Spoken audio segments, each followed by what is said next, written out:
Coco Gauff dices men's tennis. WTA is way more exciting than Alcaraz versus Sinner. The reigning Roland Garros champion is set to face the best in women's tennis this week in Riyadh. One of the most enduring debates in sports is whether men or women deliver the more compelling competition. In tennis, several mixed-gender matches have attempted to settle the score, but the results remain inconclusive. Coco Gauff, however, has a strong opinion on the matter. Gauff is the face of American tennis. The Delray Beach, Florida native is currently ranked number 3 in the WTA rankings, having reached a career high of number 2 in June 2024. She won the US Open in 2023, the WTA Finals in 2024, and most recently claimed the French Open title. Her singles record stands at 267 wins and 112 losses, while her doubles record is 148-66. In short, Gauff knows her tennis, and her latest comments about the men's game are stirring up debate among fans and analysts alike. Gauff throws shade at Alcaraz and Sinner.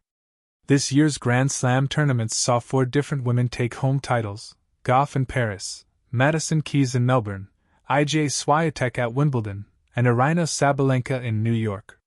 Meanwhile, Carlos Alcaraz and Jannik Sinner dominated the ATP circuit.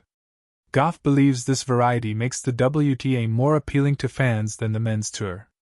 "I think it's great that there are 4 different champions," she said during a press conference via Marca TV. While she praised Alcaraz and Sinner's performances, Gauff suggested that the ATP could benefit from more contenders. "It would be good to have a third rival to make it even more interesting. I think it's better to have several champions at the same time, although I don't want that to diminish their rivalry." Alcaraz and Sinner are great but predictable? Gauff acknowledged that the Alcaraz-Sinner rivalry has been good for tennis, but she also finds it a bit too formulaic. "What they're doing is very positive and exciting for the sport," she said. "But in the long run, as a fan, I find it more thrilling to watch a semi-final or quarter-final without knowing who's going to win." After a grueling season, Gauff and the top 7 WTA players are heading to Riyadh for the WTA Finals, ready to prove that unpredictability and fierce competition make women's tennis the more exciting game. The golden winds of tennis have shifted again. Just as Coco Gauff has become the heartbeat of the women's game, powerful, intelligent, and fearless, the men's circuit too finds itself standing at a crossroads of youth and domination. The names lighting up scoreboards are no longer just Novak Djokovic or Rafael Nadal, but 2 new forces who have seized destiny with unrelenting grip: Carlos Alcaraz and Jannik Sinner. Recently, Gauff was asked whether their rising dominance is good for men's tennis, and her answer, wrapped in the poise of someone wise beyond her 21 years, sparked conversations across both tours. A reflection of change. Gauff leaned back in her chair, that ever-confident sparkle in her eye, and said something that would echo through press rooms worldwide. "Dominance can be exciting, if it challenges the rest to rise higher. I think Alcaraz and Sinner are doing exactly that. They're raising the bar." Her comment wasn't just analysis. It was insight from a player who has herself felt the burden and blessing of early success. Gauff knows what it means to carry expectations, to perform not just for herself but for a generation watching her every move.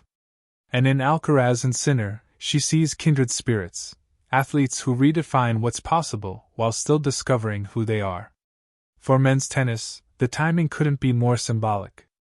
Djokovic's reign, long, majestic, and record-shattering, is finally meeting its sunset. Nadal's body, once fueled by warrior grit, has begun whispering its final chapters. Roger Federer's grace now belongs to memory.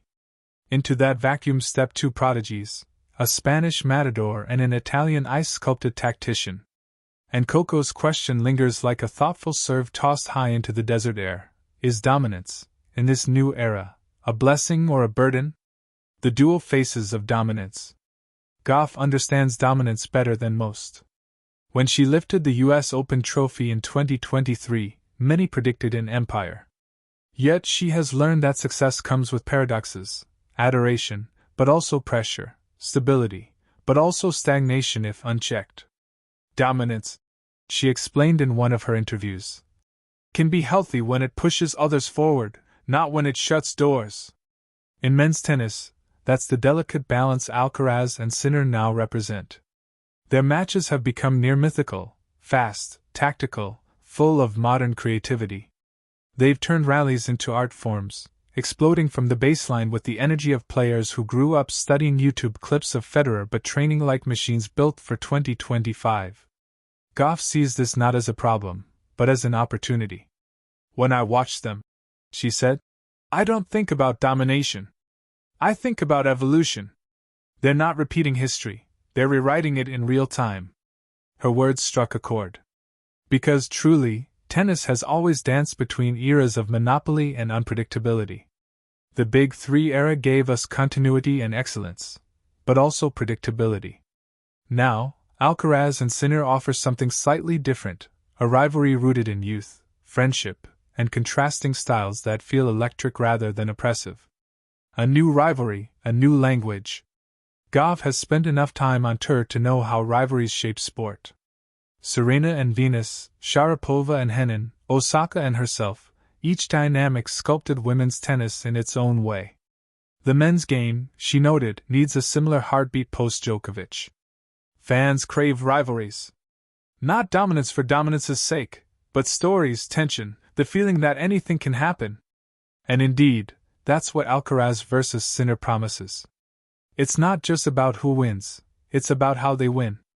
Alcaraz, the kinetic spark who attacks with joy, plays as if the ball owes him no limits. Sinner, the cool precisionist, plays like a poet with geometry. Together, they remind fans why tennis can still surprise. For Gauff, watching them is both inspiration and education.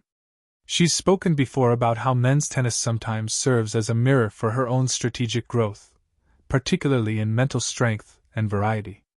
They make me want to be more daring, she said once. They show that modern tennis isn't about being perfect, it's about being fearless. A broader perspective. Still, Gauff's suggestion wasn't blind optimism. Her thoughtful tone hinted at caution. The game needs variety, she added. If it's always the same two in every final, that can get tricky. What makes tennis beautiful is its unpredictability. Her words carry truth. Every era risks falling into imbalance when one or two names overshadow the rest.